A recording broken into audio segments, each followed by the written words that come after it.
Greetings from the Broca Beach Club. This is episode 13 of our first season dedicated to Madelman 2050, the late 1980s vintage Spanish action figure line made by EXIN.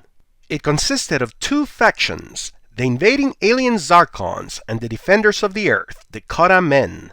Check our first video out to learn the history of the line. The link can be found throughout this video and in the description.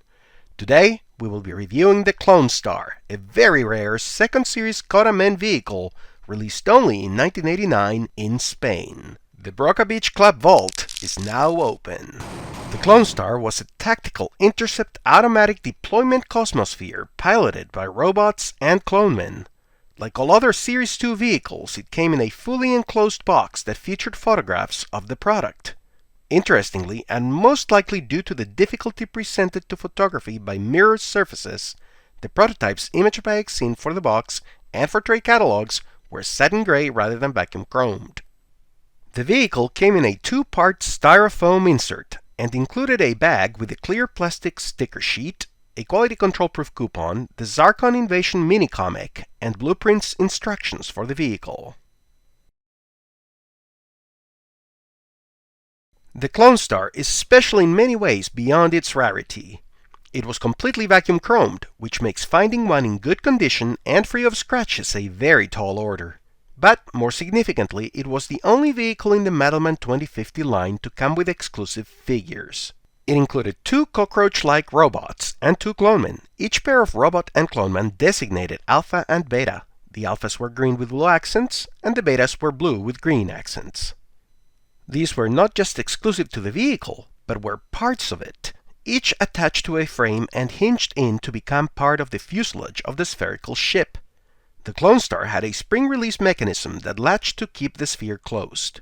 When pressed down from the top, the latches would open and the robots and clonemen would hinge out and could be removed for individual play. The robots had free-rolling wheels and a firing, spring-loaded missile launcher incorporated into their design. They came with one missile and two antennae each. The missiles were color-coded green for Alpha and blue for Beta. Each of the clonemen came with a triangular shield weapon with twin cannons at its apex, which snapped onto their wrists. It was gray, and the two are completely alike. These figures had one less point of articulation than other Madelman 2050 figures, as their waist and torsos were a single piece without articulation. However, they still had the C.O.T.A men's signature magnetron force, and possessed magnets in their feet and chest. We reviewed these figures in detail in our last episode. Please check out that video for a more thorough review. Although the clonemen reused some parts from pre-existing figures, like their arms and thighs, more original tooling was used on them than any other figure actually released in Series 2.